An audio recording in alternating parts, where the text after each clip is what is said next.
million Nigerians are now mad, are reported by his government. So maybe next level, a lot of us will be completely mad. My own is that the fake promise that he used to deceive Nigeria. This time around, we are waiting for him. Do you want to keep tabs with trending national, state, or local issues? Then listen to Open Parliament every weekday on Family Love 99.9 FM. Omahia. Open Parliament, when the issues are burning. When I told you that the man is confused, the man doesn't know a direction. He failed because he was unprepared. You cannot get something from nothing. So they are just trying to find someone to blame for the failure. So they failed and failed mostly.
Well, it's a beautiful Wednesday, the 17th day in the month of May 2023. A very good morning to you, beautiful people. Welcome to the program Open Parliament, live on the frequency.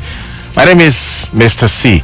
Well, Open Parliament, in case this is your first time, is a program where we get to bring you the biggest stories making headlines, not just in Nigeria, in Abia, and of course beyond Abia.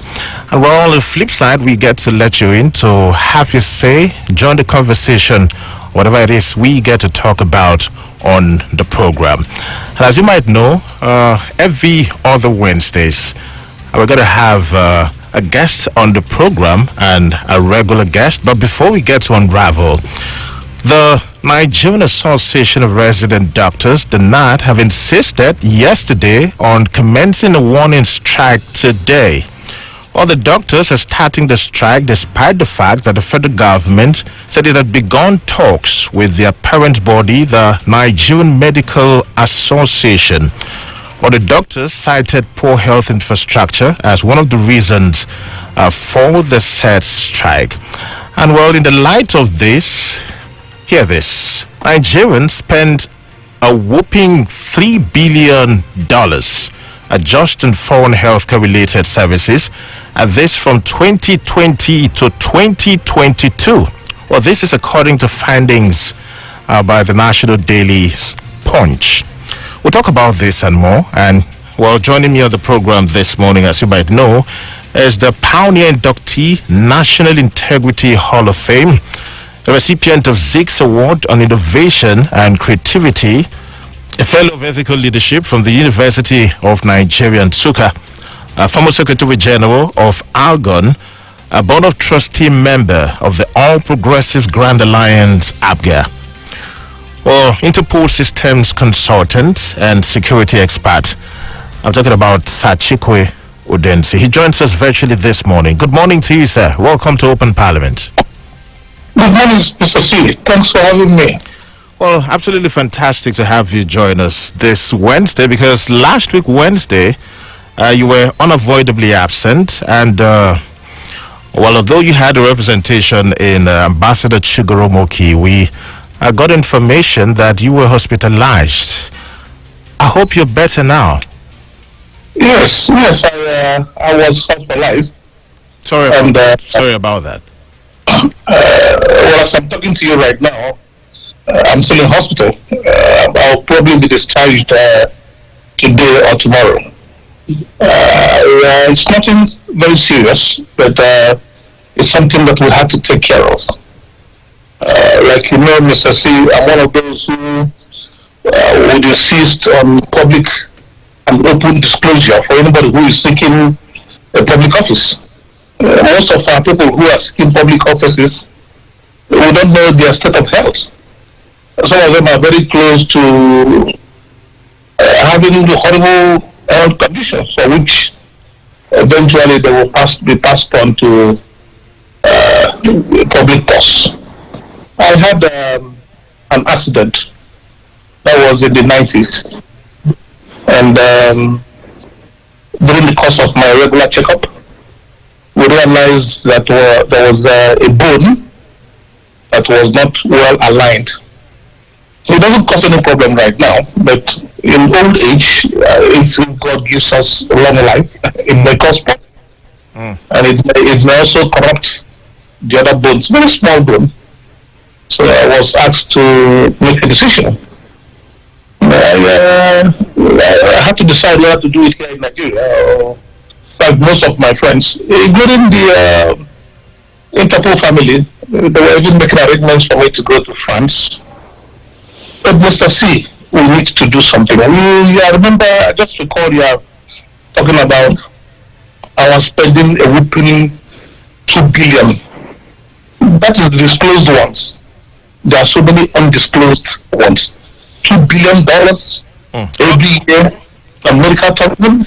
Well, before you comment on that particular issue, I want to say really sorry about your health situation right now, and then we get to wish you a quick recovery. We hope you get back. I'm getting very strong.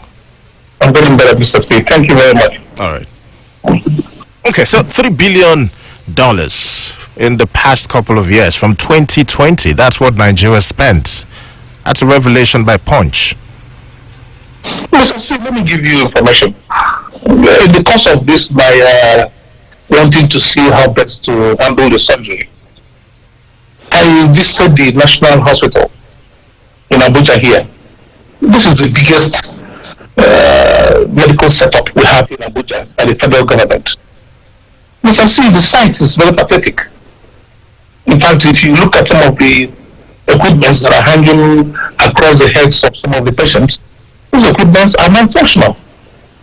I was so disappointed. Even to take care of a few of the simple environmental problems like cobwebs and things, it was very disappointing. Mr. C also went to Asarok, the clinic. The Asarok clinic is the clinic where all senior government officials are taken care of. In fact, when I walked in there to talk to one of the medical doctors, I was informed that sometimes they don't even have bandage there. So I finally ended up here in Carolina Medical Center. Dr. C, you'll be surprised at the quality of the medical personnel. It's a private hospital that is a kidney center.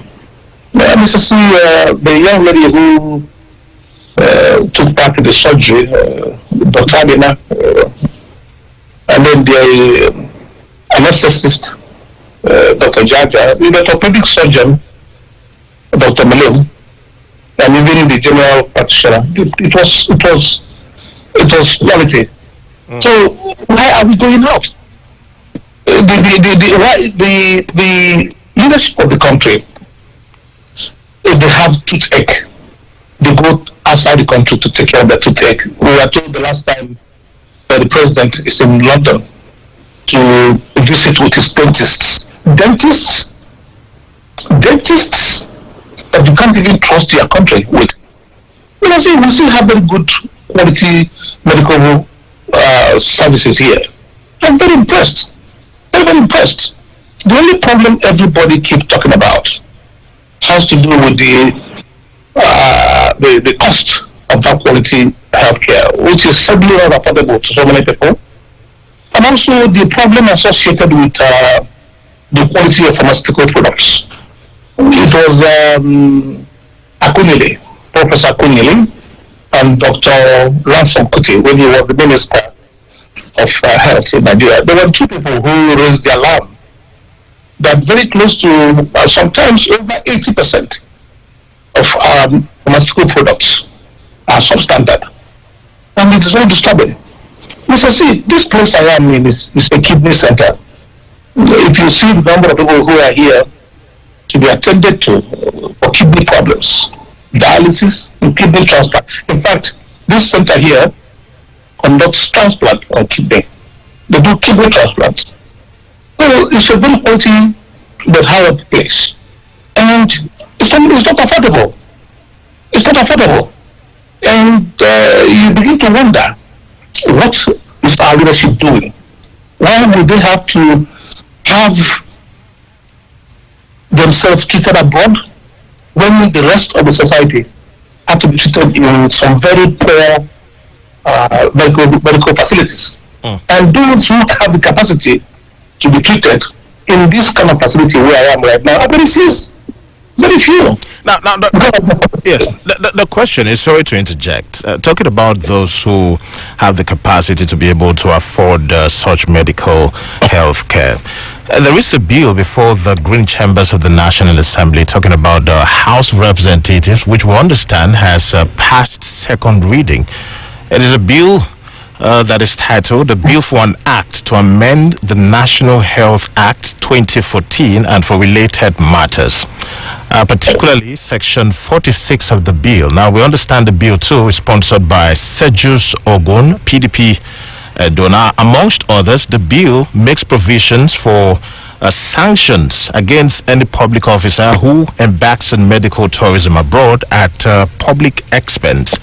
It's also born out of a desire to discourage medical tourism abroad at the detriment of indigenous health institutions. Second reading. Do you think this would help in any way if it scales through? It is very important, Mr. C. Very, very important. At least it will make our leaders focus on developing our medical facilities here in Nigeria. Mr. C, we need to go see what I observed and what I saw at the National Hospital. It's a very important one. In our medical services here, it's very important. And look at the very poor wages of our medical doctors. Those whose job it is to save life. They are poorly paid. And you and I know what happens in Abia State. But we are told that even our own medical doctors in Abia State have been owed as long as 25 months. Medical doctors. It is a travesty of leadership. It makes nonsense of who leaders are. It tells us that most of our leaders are without conscience. And that is why some of us did not have so much sympathy for some of those who have problems abroad when they go to seek medical treatment. You see, we can improve on this place. The quality of the medical service and the equipment that I have seen in this place I am right now, if it can be replicated for the general public, we will have no problem traveling outside this country for medical attention. I was treated by the best hands. The anesthetist is one of the best consultants. The orthopedic surgeon has over 25 years experience in the area of orthopedic surgery. And they give me a quality treatment. So what I'm saying, Mr. C, is that rather than chunking out so much of these laws, which I know this one is one of the very good ones, rather than insist chunking out laws we cannot obey, let us get good leaders who can insist that the right thing is done. And if this is not done, Mr. C, you mentioned earlier that the resident doctors are going on strike. Today? Well, today. Oh, yes. And they're going on strike today. And these resident doctors are those who treat the general public. And I was told also from the records we have that they have given the government 2 weeks notice. But the government ignored the notice because they are not treated here. If their sons and daughters are being treated here, I think they'll pay a little bit of attention. And Mr. C, let me give you some information. I was in shock. I was very much in shock when I confirmed that even the president himself, his children don't get medical attention here in Nigeria. I was shocked. Let me tell you why I was shocked. Because I listened to him very carefully during his earlier years of campaigns. He sought for this office 4 times. And each of these times he sought for the office, he gave us enormous hope. He talked about even the issue of subsidy. He said there will not be any subsidy in Nigeria. The petroleum subsidy will go. But today, Mr. Singh, 8 years after, we have found out that he has paid 3 times more than even his predecessor paid in subsidy. And he has, for toothache, he goes abroad. We must have to condemn this thing in no unequivocal terms. We must have to condemn this action of our leaders who tell us one thing and do another. That is why when so many people were very rejoicing about those who are entering office, I said, no, we have heard these stories before. We can only rejoice when they start their action and make sure that they put their money where their mouth is. If they don't put their money where their mouth is, then we have a problem. Look at the national resident doctors. I hope you know what them are. I hope you know what they're asking for, Mr. T. Oh yes. I mean, so one of it they have stated poor health infrastructures across the country. Yes, apart from that, Mr. C, the salient ones, I picked up about 3 or 4 salient ones that are very, very interesting. Number one, they wanted an increment on their consolidated medical salary structure. It's called a CMSS. They have a consolidated salary structure for medical workers. Mr. C, a medical doctor can remain on one salary for 10 years. For 10 years, 10 good years. Even when inflation continues to go up, his salary remains stagnant. But it creates some sizable frustration. And what they are saying is create our income, create our salaries to be equidistant to inflation. That is a simple thing. That is what is happening around the world. You don't fix salaries and remain on one salary. Salaries are fixed according to the environmental and economic situations that happen. Look at the second thing we are asking for, Mr. Say. They wanted them to abrogate the process of asking for the medical doctors to be restricted in Nigeria after graduation for 5 years. How can you restrict everybody from going out of this country? That by itself cannot really work. You are saying that anybody who graduates here in Nigeria and is a medical doctor cannot leave Nigeria until after 5 years of working in Nigeria. Did you pay his bills? Was he on scholarship? Did you provide free medical facilities for him? What are the benefits that he enjoyed that ought to make him pay those services? It is not there. So that bill, though I'm told that bill has been abrogated halfway. I hope it does not see the light of day anymore. Mr. Chief, we were also asking for the domestication of Medical Residency Training Act. You know, there's an act for medical residency training in Nigeria. That is a federal act. Usually, such an act ought to be domesticated by the states, and even ought to go down to local governments. The rules and duties of every government is very clear. If there's such a national act, a national law established, we should also come down to the states and find out how these laws can be beneficial to the state, given our domestic situation. So they are asking for that law that has been made at the national level to be demonstrated. And I believe one of the ones which was also very important was the hazard allowance. If a medical doctor is going to work in a place where there are contagious diseases, very high risk area, you cannot pay him the same amount of money that he pays one who is in the office running administrative work. So it ought to be that people should be paid salaries that are commensurate to their exposures. That's what they're asking for. These four southern areas are the areas that make sense to me. And I said, listen, this is very important. Government ought to make sure that they take cognizance of this demand and affect them as soon as possible. Well, hopefully so. Well, while the resident doctors apparently are embarking on a warning strike commencing today, that's from a resolution they reached yesterday. Well, the NLC Abia State had been on strike, and this due to arrears of salaries, pensions, and gratuities in the state. And apparently, the outgoing government of Dr. Victor Kize Pazu attempted to rope in the past administration of Senator T.O.G. He was the immediate past governor of the state, and this when, in a statement by the secretary to the state government, Barrister Chris Ezem, it said it inherited some months of salary arrears and pensions from the past administration. But in a very swift reaction, Senator T.O.G.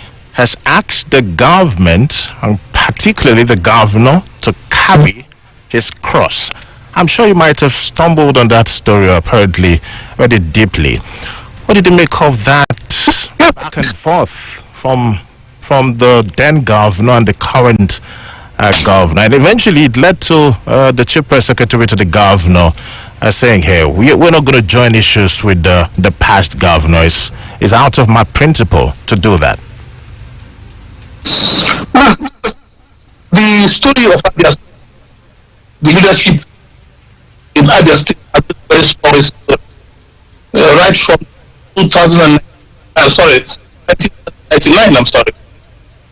It has been a very state, Abia State. When TLG was the governor, the expectation was that it will improve on what. Can we pause your thoughts there, sir? We're not having a very healthy reception.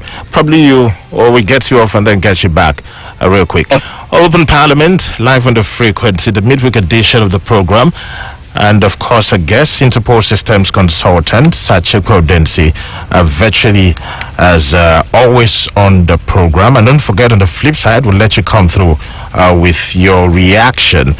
Time now from our studios is exactly 24 minutes gone past top of the hour 9. And don't forget, this would run till 10 on the DOT. My name is Mr. Seal, still trying to get back to our guest, Interpol Systems consultant, Chikwe Udensi. Hopefully, as soon as we can, we'll get back. Stay with us.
So many thanks for keeping it locked right here. Hello, sir. Can you hear me now?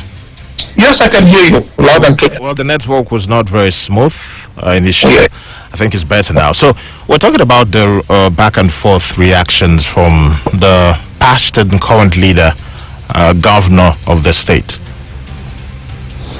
Yes, Mr. C, like I was saying, I do not know where I will start, but the summation of what I'm saying is that the three governments from 1999 till date is is a tragedy.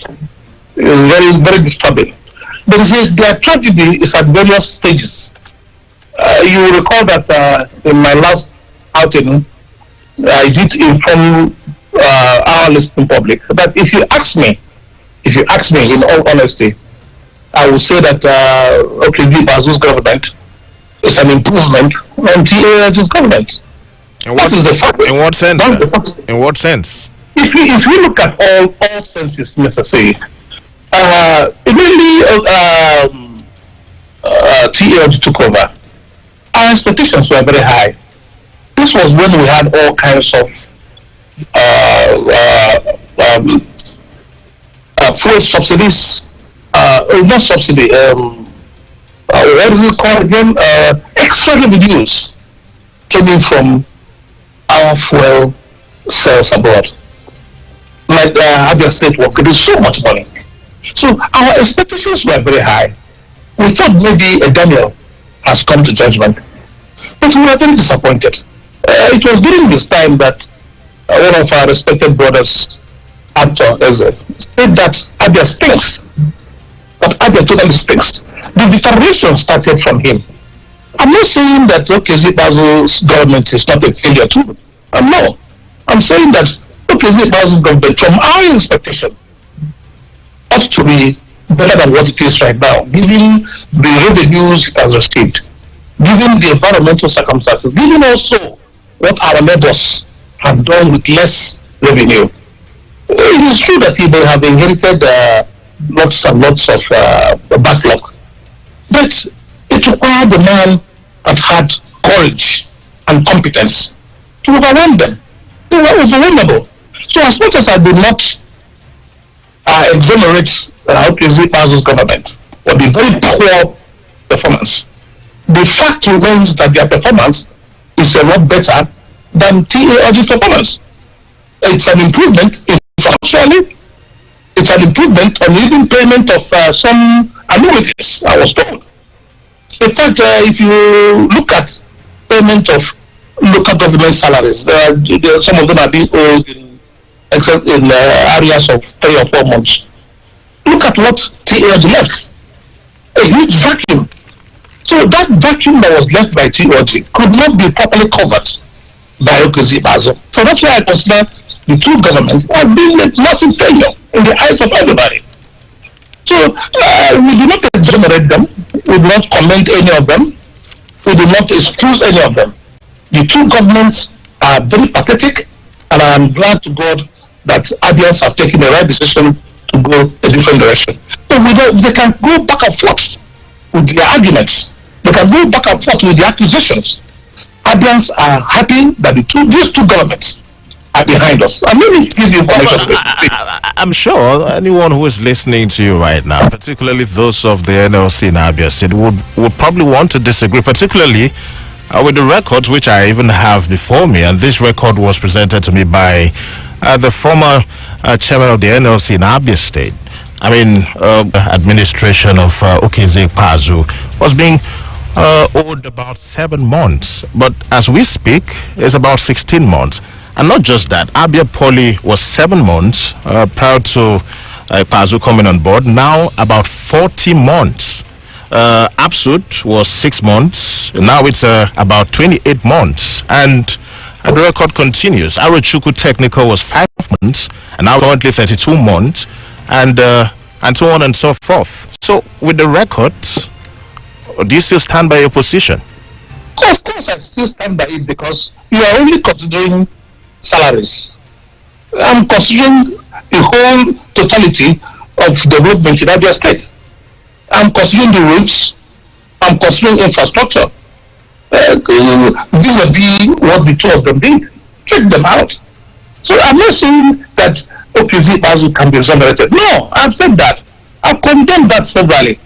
But he was left with a very wrong foundation, a very dangerous foundation. And because he lacked capacity, he could not do much. So two of them are all in the category of doing wrong. But if you ask me, in the area of infrastructure, in the area of construction of roads, which I toured around in the course of my campaigns, I went to every local government in the course of my campaigns.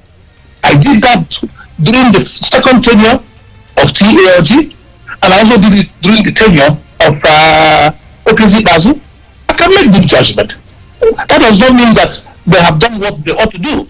Okay. My understanding is that Okenzi Bazu is an improvement on TALG in terms of infrastructure, and also that TALG cannot resurrect himself by leaving a very wrong foundation to an incompetent man, a man without capacity. So both of them are all culpable, and we cannot exonerate any of them. Open Parliament, Interpol Systems Consultant is a guest. Originally live on the frequencies, the midweek edition. My name is Mr. So we'll take a break. When we return, conducting local government elections 10 days to the expiration of the incumbent administration would be a landmine for the incoming administration of Dr. Alex Otti. We'll talk about that when we return. Stay with us.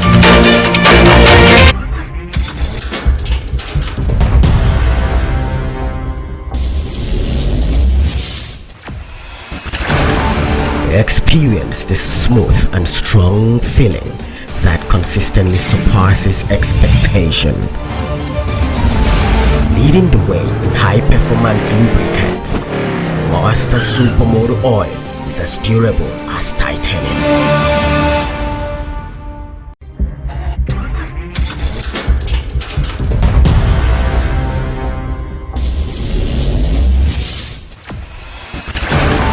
Experience the smooth and strong feeling that consistently surpasses expectation. Leading the way in high-performance lubricants, Master Supermoto Oil is as durable as titanium.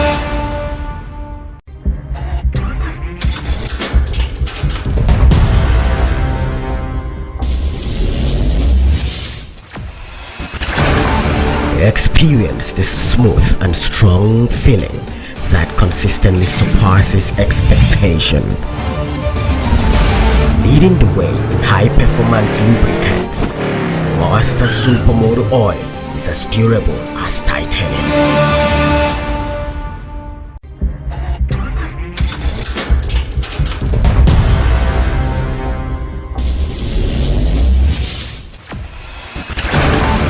Experience the smooth and strong feeling that consistently surpasses expectation.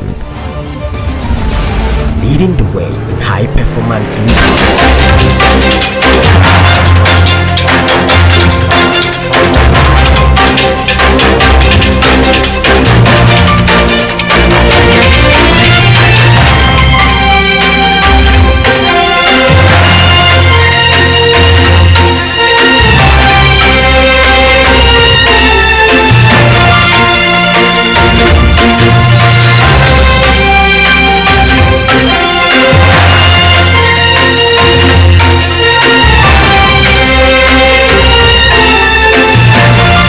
Well, thanks for keeping it locked right here on the frequency, the midweek edition Open Parliament, live on the frequency, and a guest Interpol Systems consultant, Chikwe Udensi.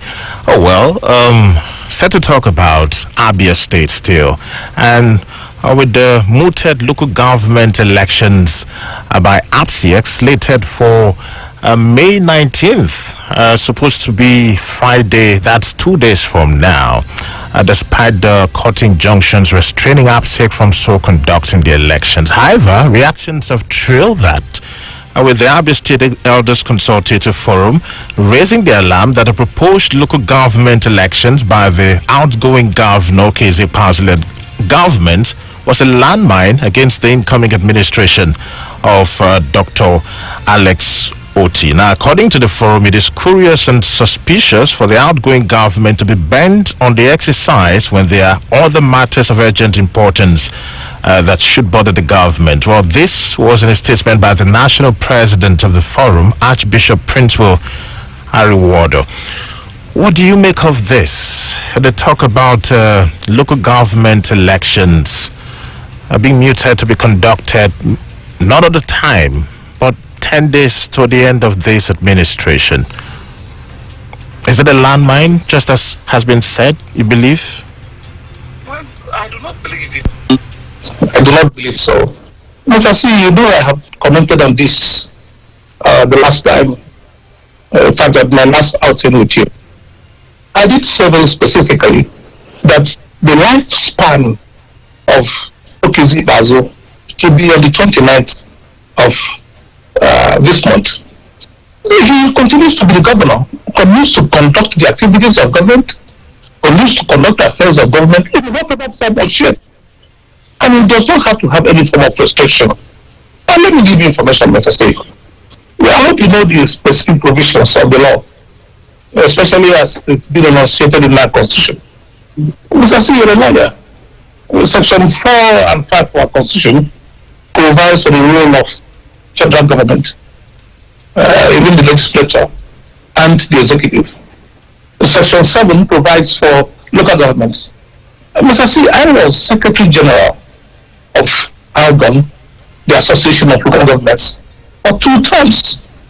Mr. C, it was during this period we realized that only 2 states, Gombe and Enugu states, allowed their local governments to receive their funds.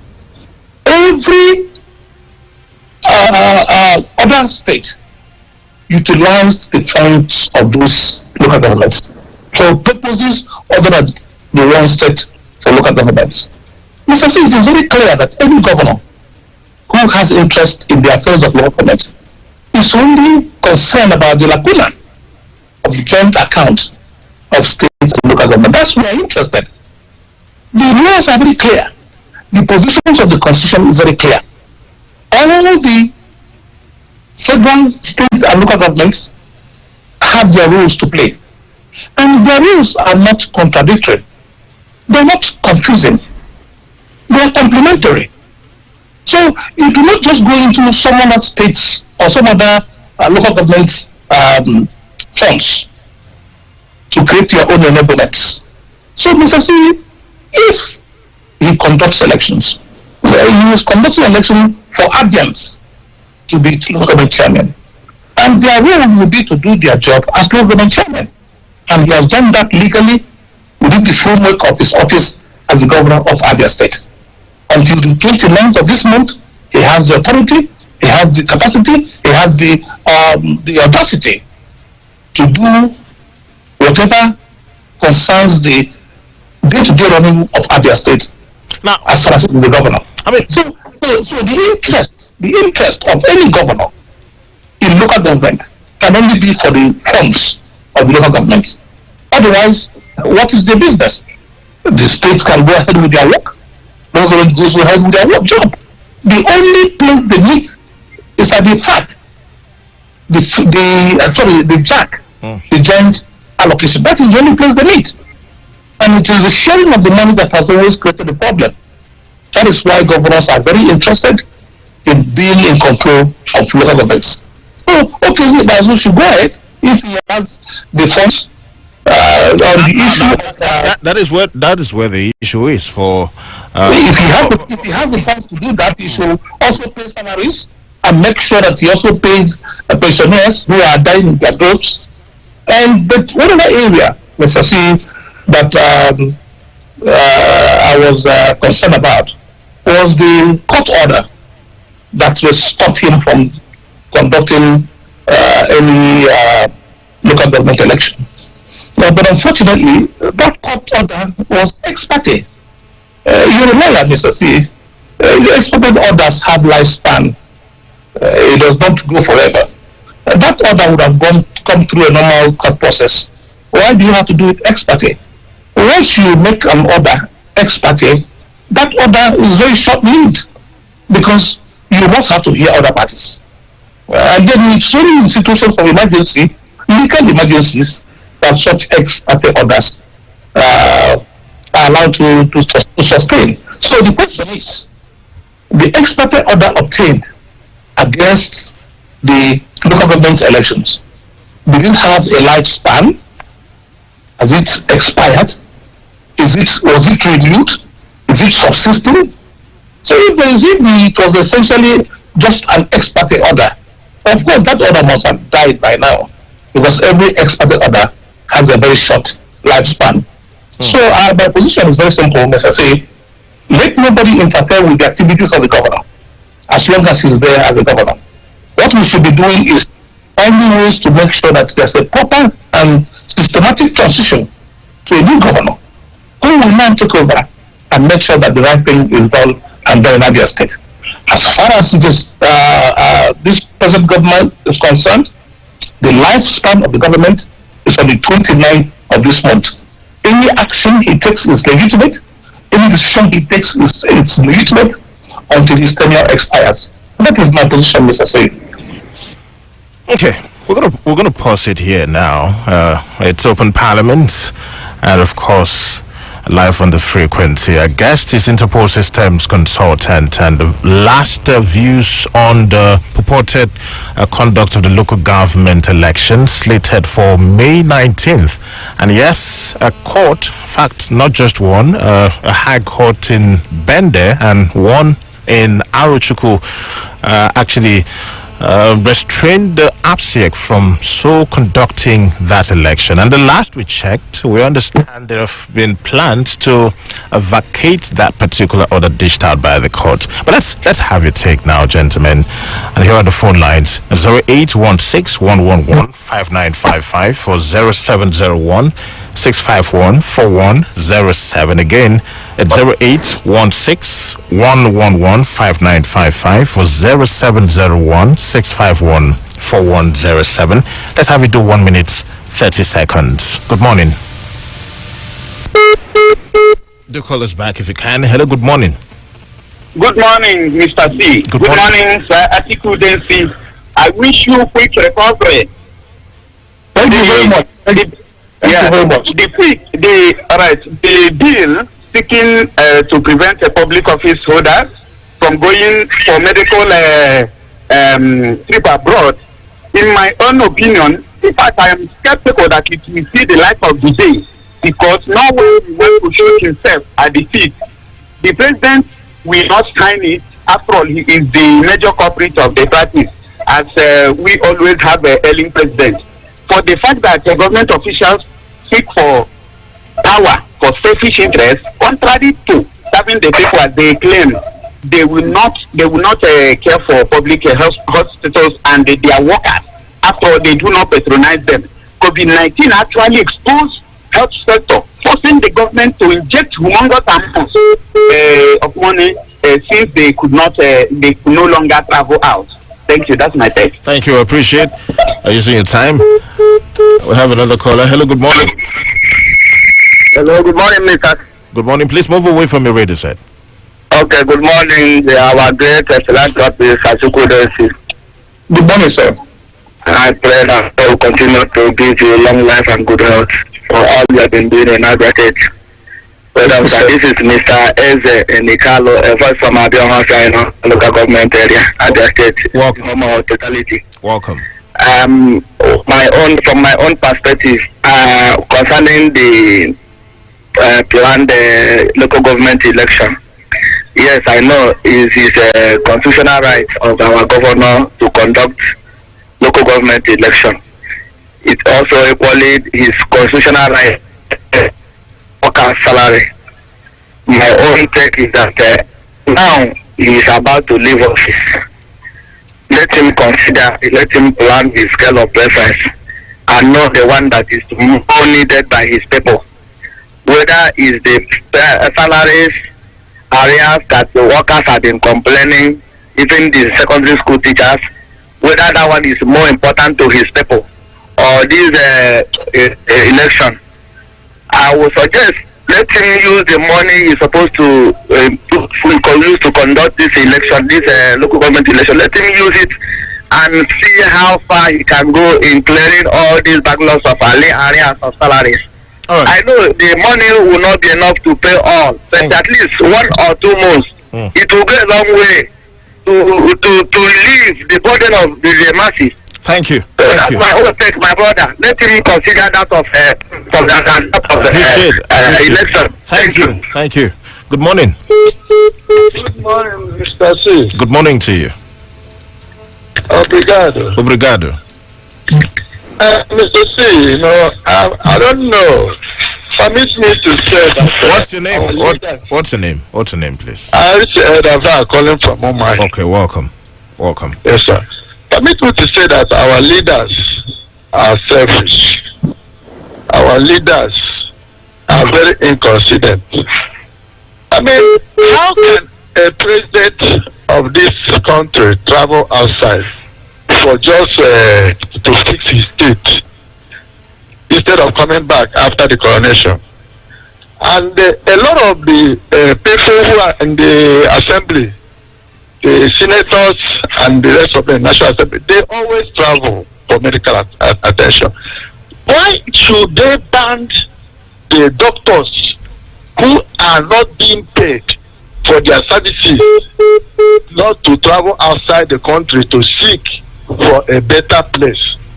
And they don't want to fix the issue at hand so that the doctors will be happy, stay in Nigeria and do their work. Why can't they ban themselves, the government officials, from traveling outside to seek medical attention?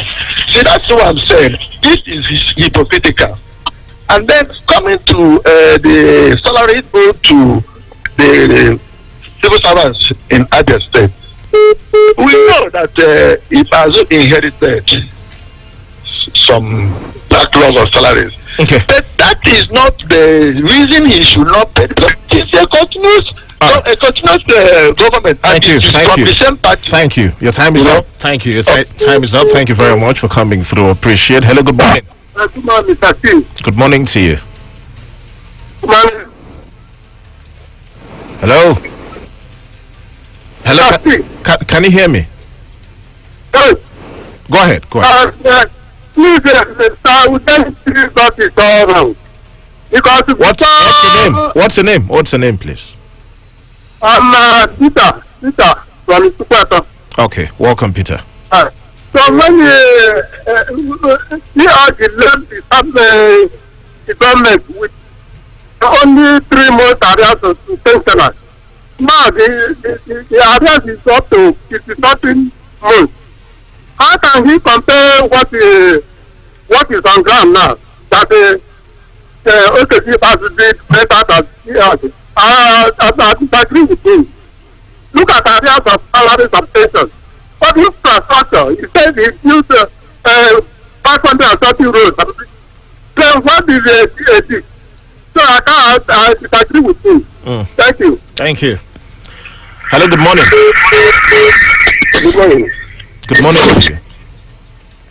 Good morning, Mr. Singh. Yeah. Good morning. Good morning, Mr. Udensi. Good morning, sir. Hello? Yes, please go ahead. This is Joe from Mumbai. Welcome. For the first time, I have to disagree with Chikwe Udensi.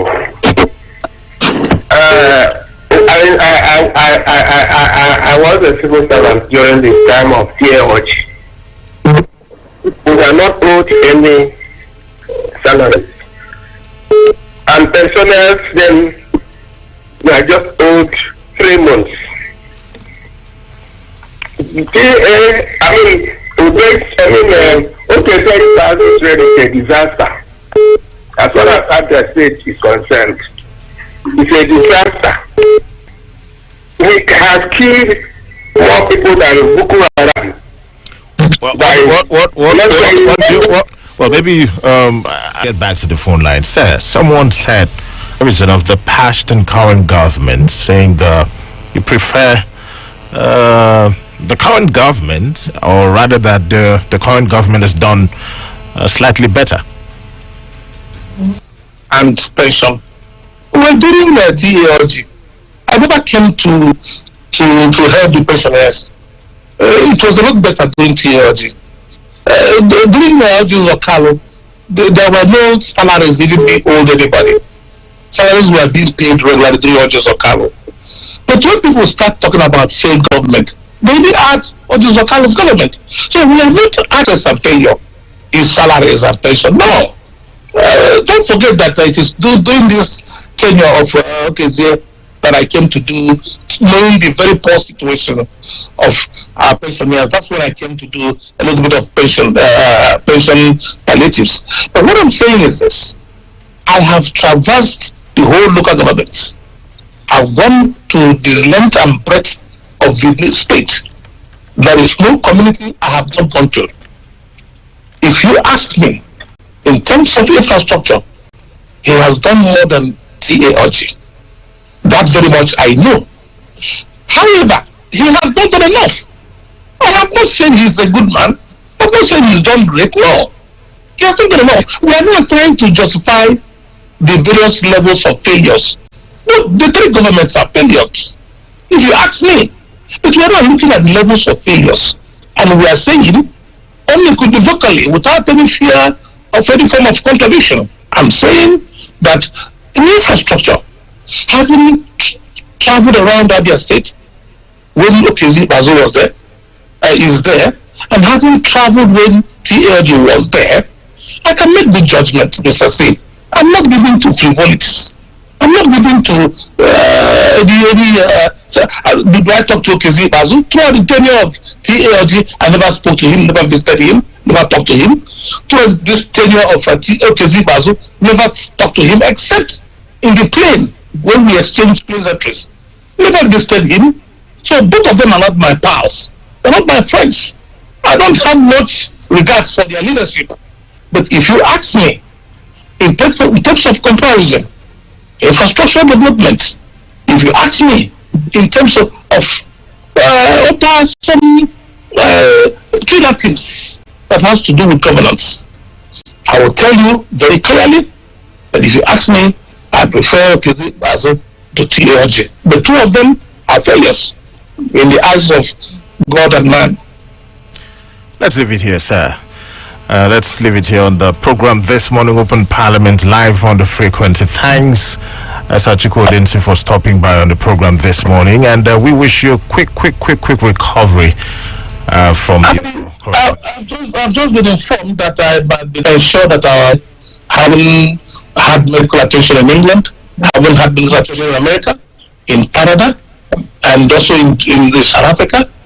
This medical facility here compares comfortably with any of them, and we can do it in our country too.